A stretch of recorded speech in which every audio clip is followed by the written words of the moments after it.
تو کتاب کو جب میں نے پڑھنا شروع کیا آج سے 3-4 روز قبل، تو جو پہلی چیز مجھے اس کتاب میں نظر آئی وہ میں گورنمنٹ کالج سے ہوں، تو ہماری جامعہ کا ایمبلم بھی ہے نو دائی سیلف، کہ اپنے آپ کو پہچانو۔ تو مجھے جب میں نے مصنف کا ابتدائیہ دیکھا تو انہوں نے بھی اس بات کا ذکر کیا ہے کہ میں اپنی جڑوں کو دیکھنے آیا، اپنی ثقافتی جڑوں کو، جیسے طبی طور پہ ڈی این اے ہوتا ہے جو نسل در نسل چلتا ہے، تو اس طرح ثقافتی جڑیں بھی ہوتی ہیں۔ تو یہ اپنی ثقافتی جڑوں کو جو تلاش کرنے آئے، کھوجنے آئے، اس کی انہوں نے جو ہے اس کی رودات بیان کی ہے۔ دوسرا، ایک اچھی کتاب کی میں نے ایک تعریف پڑھی تھی عرصہ قبل کہ شاید ایک اچھی کتاب وہ ہوتی ہے جو آپ کو کچھ سوالوں کے جوابات دے اور نئے سوالات عطا کرے۔ تو وہ دوسری بات میں بعد میں کروں گا، تو پہلے حصے پہ پہلے بات کروں گا، تو وہ یہ ہے کہ جو سوالات جن کے جوابات مجھے شاید ملے اس کتاب کو پڑھتے ہوئے، وہ یہ تھے کہ ہماری نسل نا ایک عجیب دوراہے کا پہ ہے، کہ ایک عجب کشمکش کا شکار ہے۔ ہم ماضی کی طرف بھی دیکھتے ہیں، ماضی میں جو المیہ گزرا، جو تقسیم کا المیہ تھا، اور ہم مستقبل پہ بھی نظریں گاڑے بیٹھے ہیں۔ تو اب ہم بطور نوجوان جو بیچ میں کھڑے ہیں وہ کہاں جائیں؟ وہ اپنے ماضی کی طرف دیکھتے ہیں تو انہیں ایک نیریٹو ملتا ہے جسے مشیل فوکو کی زبان میں ہم ڈسکورس کہہ لیں، یا ہمیں ایک جو ہے مختلف نظریات سپون فیڈ کیے جاتے ہیں۔ اور مستقبل کو بھی ہم نے دیکھنا ہے، جو کہ آج کا نوجوان ایک اچھے تعلقات چاہتا ہے سب کے ساتھ، کاسموپولیٹن دنیا ہے، گلوبل ورلڈ ہے۔ تو اب ہم کیا کریں؟ تو اس میں ویسے بھی ہمارے یہاں پہ تاریخ کی جو تعریف ہے وہ بڑی پیچیدہ ہے، کہ ہمارے یہاں پہ تاریخ کو عموماً مردوں کی لڑائی حال میں لڑنے کا نام تاریخ ہے نا ہمارے یہاں پہ، جو ہمارے مردہ حضرات ہیں ان کی لڑائی ہم حال میں لڑنے کو تاریخ سمجھتے ہیں، جبکہ تاریخ کی جو تعریف جو میں بطور تاریخ کے طالب علم سمجھتا ہوں وہ یہ ہے کہ تاریخ کی روشنی سے ہم اپنے حال کے جو معاملات ہیں انہیں سمجھیں اور مستقبل کی پیش بندی کر سکیں۔ تو اس کتاب میں مصنف نے گو کہ انہوں نے کہا ہے کہ میں اتفاقیہ لکھا رہی ہوں، میں کوئی کا بند مورخ یا اس طرح کا میرا معاملہ یا پس منظر نہیں ہے۔ تو انہوں نے ٹھہر ٹھہر کے ہمیں خود احتسابی کی دعوت دی ہے۔ میں کتاب میں دیکھ رہا تھا کہ جا بجا انہوں نے مختلف موضوعات پہ، کیونکہ ہمارے یہاں پہ پاکستان میں سکھ تاریخ خاصی متنازع ہے، اور حال ہی میں اس پہ آئی بی ٹورس کی کتاب آئی ہے ڈاکٹر روبینہ کی، مسلم انڈر دا سکھ رول، وہ کافی عمدہ کتاب ہے۔ تو انہوں نے بھی اس موضوع کو کافی جو ہے نا تفصیلاً بیان کرنے کی کوشش کی ہے، جو ہمارے یہاں پہ عموماً نوبادیاتی مورخین کی پیداوار ہے۔ ہم عموماً یہ نہیں دیکھتے کہ کہہ کون رہا ہے، بس جو کہہ دیتا ہے اس پر چل پڑتے ہیں۔ تو مصنف نے ہمیں ٹھہر ٹھہر کے بہت جگہ پہ خود احتسابی کی دعوت دی ہے، اور مجھے کہیں نظر آ رہا تھا کہ جیسے ابن خلدون کہتے ہیں نا کہ یہ مت دیکھو کہ راوی سکا ہے، یہ ہے، پہلے یہ دیکھو کہ عقلاً اس چیز کا ہونا ممکن بھی ہے کہ نہیں۔ تو انہوں نے جا بجا ہمیں جیسے موتی مندر اور موتی مسجد والا جو انہوں نے بات لکھی ہے، پھر انہوں نے سوہن لال سوری کے بھی کئی جگہ پہ ذکر کیا ہے، جو جس کا عموماً میں نے دیکھا ہے کہ سکھ تاریخ پہ جو لکھا جاتا ہے یا لاہور پہ کیونکہ میں زیادہ دیکھتا رہتا ہوں، تو سوہن لال سوری کا حوالہ بڑا کم دیا جاتا ہے، کیونکہ اس غریب کی کتاب کا ایک دفعہ ہی فارسی سے انگریزی ترجمہ ہوا اور وہ بھی پرانا ہے، وہ آج کل میسر نہیں ہے، تو اس کے حوالہ جات کم ہی نظر آتے ہیں۔ تو انہوں نے ہمیں پہلے یہ سمجھانے کی کوشش کی ہے کہ آپ جو حد بندی ہے اور جو چلتی آ رہی چیزیں ہیں، پہلے ٹھہریے، سوچئے اور چیزوں کو تنقیدی نقطہ نظر سے دیکھیے۔ اور اب کتاب میں دوسری بات یہ تھی کہ جو اس کتاب میں ہمیں جو اگر طرز تحریر کی بات کی جائے تو خاصی نان پارٹیزن اپروچ ہے جو مجھے محسوس ہوئی، کیونکہ میری آج کل ما بعد الجدیدیت کے زمانے میں ساری گفتگو جو ہے معروضی ہی ہوتی ہے، تو مصنف نے بھی جو ہے وہ معروضی رہتے ہوئے بھی، لیکن اپروچ اگر ان کی دیکھی جائے تو بے لاگ ہے۔ جیسے عجائب گھر کے واقعے کا انہوں نے ذکر کیا کہ جب پہلے یہ تشریف لائے تو کتاب کی پہلی جلد میں انہوں نے عجائب گھر کی انتظامیہ، لاہور عجائب گھر کی انتظامیہ پہ بات کی ہے کہ انہوں نے سکھ گیلری کو بند کر رکھا تھا، تو انہوں نے اس پہ احتجاج ریکارڈ کروایا۔ جب دوسری جلد تحریر کرتے ہوئے ان کو وہاں پر دعوت دی گئی اور وہاں پر انہوں نے اس کو دیکھا کہ وہ اب عوام الناس کے لیے کھلی ہے، تو انہوں نے اس کا اسی طرح ہی محبت سے ذکر کیا کہ اب اس کو کھول دیا گیا اور مجھے اس پہ خوشی ہے۔ تو میرا خیال ہے تنقید برائے اصلاح کی ہمیں خاصی ضرورت بھی ہے، اور وہ ہمیں اس کتاب میں جا بجا نظر بھی آتا ہے۔ اب اگر اس کتاب کے امتیاز کی بات کی جائے تو ہمارے یہاں پہ کیونکہ دیکھا جاتا ہے کہ جب پہلے سے اتنا کام ہوا ہے تو پھر نیا کام کیوں کیا گیا، اس کی کیا حاجت تھی۔ تو سکھ تاریخ جو پاکستان میں سکھ ورثہ ہے اس پہ میری کم علمی ہے، یا اس کو جس پر بھی معمول کریں، لیکن میری محدود معلومات کے مطابق ڈاکٹر ولی خان کی کتاب شروع میں تھی، ڈاکٹر ایف اے خان وغیرہ نے کچھ کام کیے، باقاعدہ کتاب جو تھی سکھ شرائن ان ویسٹ پاکستان جو تھی ڈاکٹر ولی خان صاحب کی کتاب تھی. پھر 70 سے 80 کی دہائی میں کچھ ہم نے سکھ ورثے کے حوالے سے لسٹیں مرتب کرنا شروع کی, جو میں آج پنجاب آرکائیو میں اس کی لسٹیں موجود ہیں, مگر اس پہ کوئی خاص کام نہیں ہوا. اب جدیدیت کا فیضان یہ ہے کہ ہمارے یہاں پر کچھ انسٹاگرام اور فیس بک کی وجہ سے پچھلی ایک دہائی میں اس پر بات ہونا شروع ہوئی ہے. تو وہ چیز جس کو ولی خان صاحب نے چھوڑا, اس کے بعد اقبال قیصر صاحب کی کتاب آئی, تو اقبال قیصر صاحب کے کام کے بعد اب امردیپ صاحب کا کام آیا, اب کچھ اور بہت سے لوگ بات کر رہے ہیں. تو اس کتاب کا جو امتیاز ہے وہ میرا خیال ہے یہ نہیں ہے کہ سکھ ورثے کی بات کی گئی ہے صرف. میرا خیال ہے کہ میں اس کتاب کو جب دیکھ رہا تھا تو میں لاہور پہ کوئی 7-8 سال مجھے بھی ہو گئے ہیں, کوئی آگ چھانتے ہوئے, دشت شناسی کرتے ہوئے, ادھر ادھر پھرتے ہوئے. تو میں نے لاہور چھامنی میں جو سکھ رجمنٹ کی شائع شدہ تصویر ہے, رجمنٹ کی وہ یادگار تو میں نے دیکھ رکھی تھی, مگر اس کی شائع شدہ تصویر میں نے نہیں دیکھی تھی. تو وہ تصویر مجھے اس کتاب میں نظر آئی, تو مجھے بڑا مزہ آیا اس کو دیکھ کے. تو اس میں کئی ایک ایسی جگہوں کا ذکر ہے کہ جن تک ہماری شاید بطور پاکستانی بھی رسائی نہیں ہے, اور تھینکس ٹو رائٹر کے ہم ان تک جو ہے صفحات کے ذریعے جو ہے ہم اس جرنی کو لے کے چل سکتے ہیں. وہ انگریزی کی ایک نظم بھی ہے کہ جو کتاب ہے وہ اس کا جو سفر ہوتا ہے نا وہ سب سے دلچسپ ہوتا ہے. باقی یہ شپ یا دیگر جو ذرائع مواصلات کے سفر سے زیادہ, وہ ایک انگریزی شاعر بھی مجھے اس کا نام ذہن سے محو ہو گیا ہے, تو اس کے اگر پس منظر میں دیکھا جائے تو اس کتاب کا ایک یہ بہت بڑا کنٹریبیوشن ہے.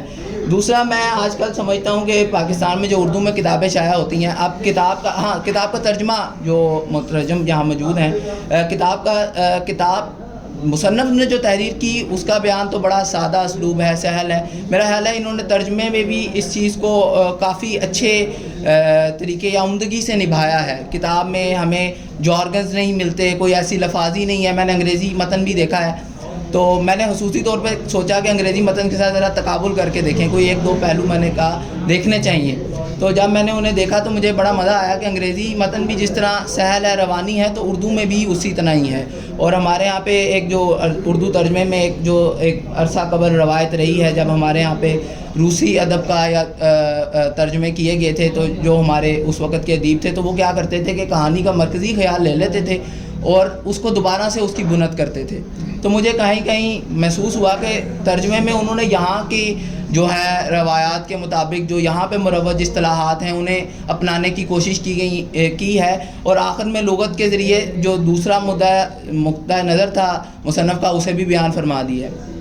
تو ترجمہ بھی خاصا جو ہے وہ عمدہ مجھے معلوم ہوا. اب جہاں تک بات ہے کتاب کی پروڈکشن کی, تو کتاب کی جو پروڈکشن ہے وہ بڑی مجھے دلچسپ لگی کہ مجھے آج عموماً سمجھ نہیں آتی کہ ہمارے یہاں پہ جو 4 رنگی کتابیں شائع کی جاتی ہیں اردو میں,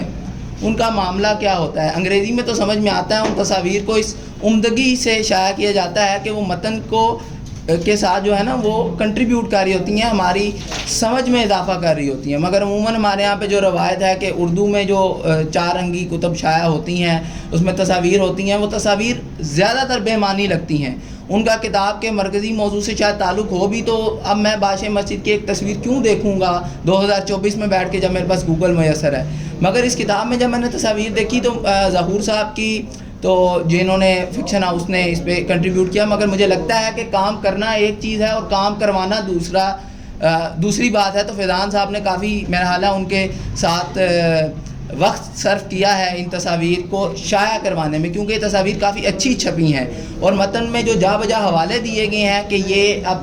جس جگہ کی بات ہو رہی ہے اس کی 82 نمبر تصویر ہے, 50 نمبر تصویر ہے, یہ ایک بہت اچھا کام ہے. قاری کے لیے بڑی آسانی ہو جاتی ہے. آپ قاری کے لیے جتنی آسانی, کتاب کا مقصد ہی یہ ہے کہ قاری تک پہنچے, مدعا آپ کا نقطہ نظر پہنچے, تو میرا خیال ہے اسے بھی بڑا خوش اسلوبی سے طے کیا گیا ہے.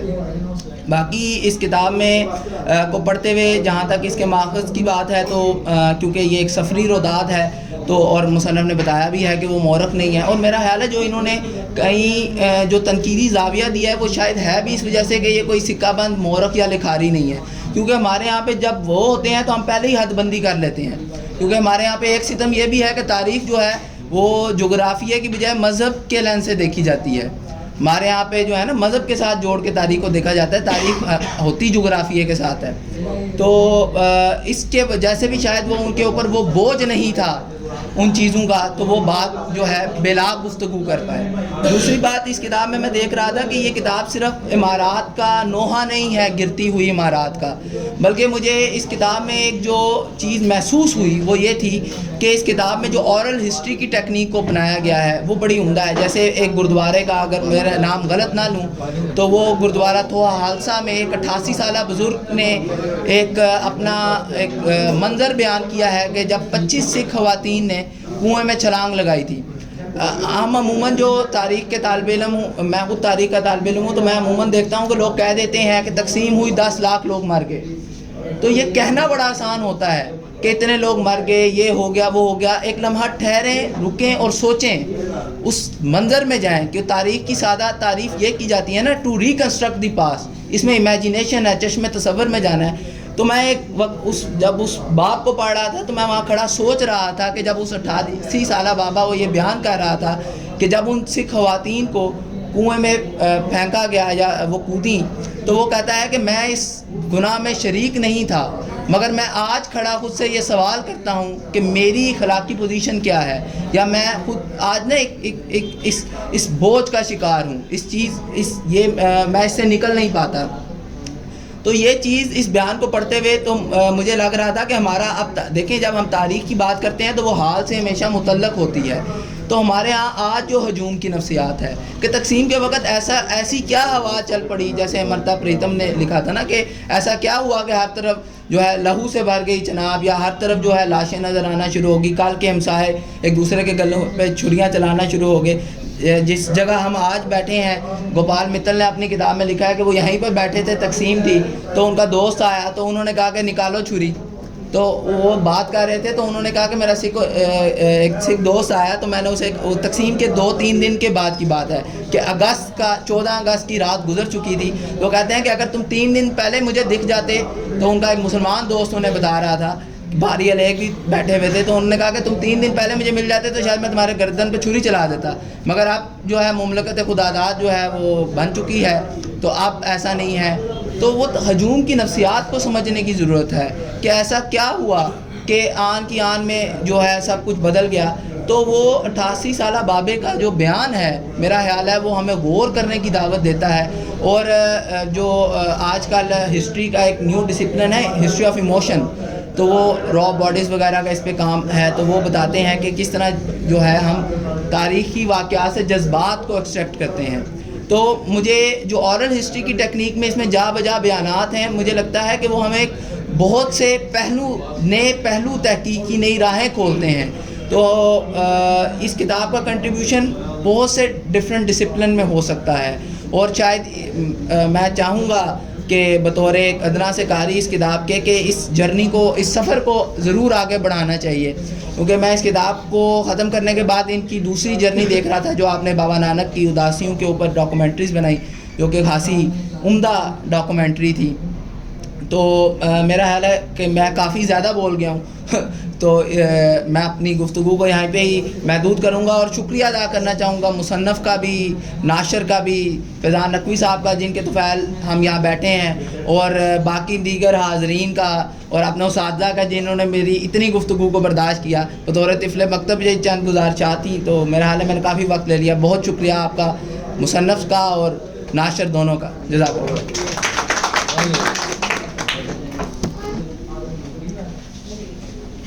یہ تھا جی کلا شفیق جو کہ ہم نے